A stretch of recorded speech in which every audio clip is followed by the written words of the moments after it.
My niece Pamela told me to be sure and tell people how long I've been doing this stuff.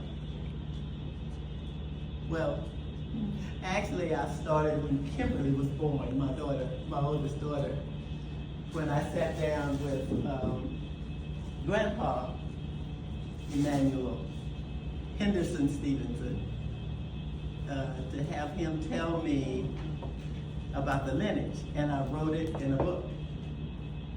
And that's how long ago I started doing this stuff and being very, very interested in the lives and the stories of my elders. And so because I'm possibly the oldest person in the room, I'm sure I am, I've known relatives that most of you have only heard about. You know, I heard people saying that they're the grandchild of T.C. Stevenson. Well, I remember when T.C. Stevenson used to come over to see Daddy, and Daddy wouldn't be at home, and he would get on the floor and draw with us and tell us stories. And so, you know, I've been around for a long time listening to people and hearing what people have to say. There's one thing I wanted to make sure that I said today, and that is that family history is not constructed or understood by a single person. That family history can only be constructed through the memories of the people who listened to the ancestors. Mm-hmm. And so I want to start by acknowledging the kind of challenges and assignments that I have received from people in the family. And I want to start with who Clifton claims is my namesake. Etta Marie Stevenson, okay. When Marie found out that I was doing genealogy, she gave me several assignments. And she would follow up periodically to see if I had done any of them, okay?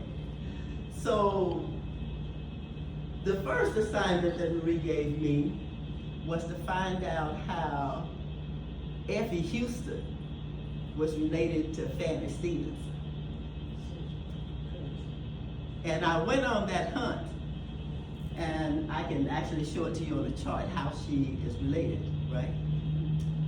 Actually, I can just tell you, and then I can show you. She was Fanny Stevenson's first cousin, all right?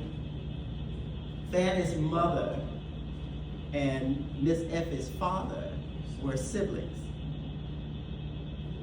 But how I came to really find that out, because I was hunting and hunting and hunting, and one day Marie and Clifton and all of us were gathered over to Renee's house, and Marie was asking me about it again, and I said, well, you know, Marie, I said, I've been looking and I haven't found anything.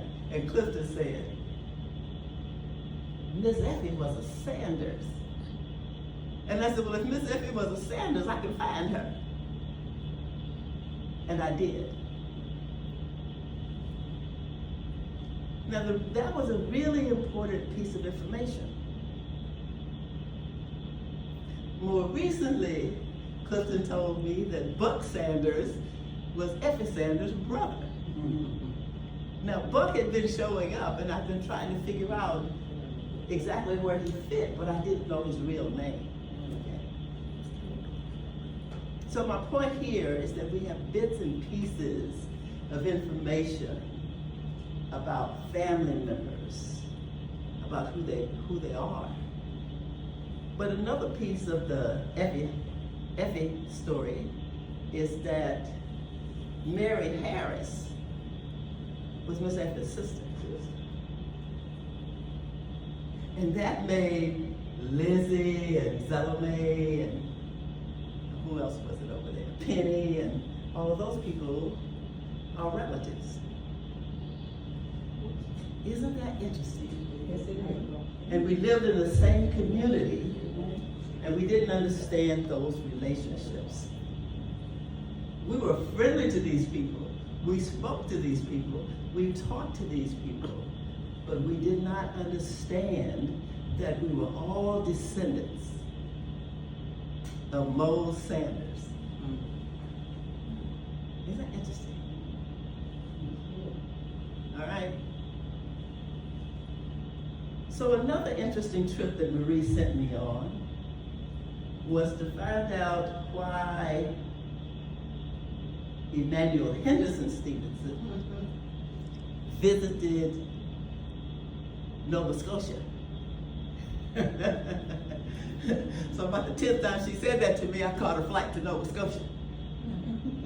But when I went there, it was an interesting thing about going to Nova Scotia. I was in the airport. My driver didn't pick me up on time.